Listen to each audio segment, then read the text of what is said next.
syarat sah nak kita nak makan yang jadi halal, nampak? Dia ada dua. Yang pertama, hendaklah makanan itu makanan yang suci. Kalau makanan tidak suci, tak boleh makan, sekalipun tok imam yang masak. Tak boleh, kerana tidak suci. Tidak suci lawannya kotor, najis. Nawak lagi. Walaupun orang Islam yang masak, mengkarung 3 rasa. Contoh, Tok Bila yang masak, boleh makan? Tak boleh. Macam syarat yang pertama, bahan yang nak makan tu mesti suci. Faham?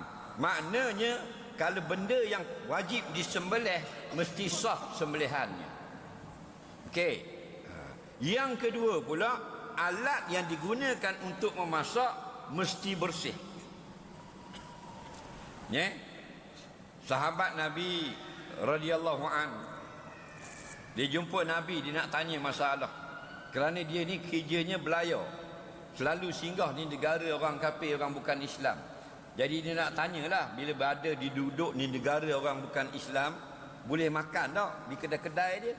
Dia kata, ya Rasulullah, nahnu fi qaumin la yu'minu billah wal yaumil akhir. Kami selalu duduk atau singgah pada negara orang-orang yang tidak beriman dengan Allah dan hari kiamat. Tak? Dan ada hadis yang lain, kami selalu singgah di negara orang Yahudi yang kafir kepada Allah. Anahnu na'kulu fi aniyatihim. Haruskah kami makan dalam bekas-bekas mereka itu? Sama tak soalan? Okey, Nabi kata, fafsiluhu awwala summa kulu fiha. Wajib kamu bersihkan alat-alat, tinggal mangkuk, sudu dan sebagainya, baru halal kamu makan. Bila tu? Jika bahannya itu bahan yang bersih. Maknanya kalau roti canai, orang kafir yang buat apa benda ni, roti tu, yang buat bola tu, Presiden Amerika Joe Biden. Dia yang buat bola.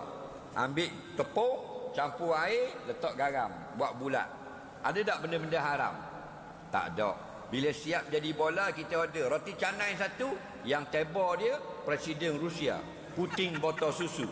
Faham? Dia yang tebal berang. Ada tak benda haram masuk dalam? Tak ada. Harus makan. Cuma jika yang bukan Islam buat itu halal, yang orang Islam buat halal, afdal makan orang-orang yang Islam. Itu jawapan ulama. Okey? Kita sekarang tak peduli apa dah. Janji makanan itu viral. Bila viral, kita makan. Nak? Walaupun ada darah yang mengalir atas ikan, atas daging. Contoh banyak sekarang makanan Jepun bawa masuk ke sini. Daging ikan berdarah.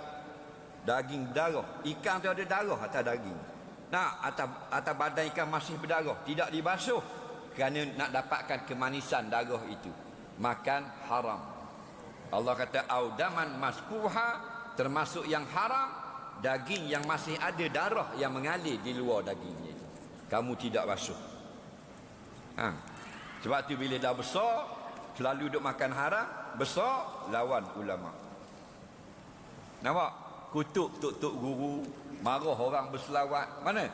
Lama mana makan haram? Dia boleh merosakkan minda kita.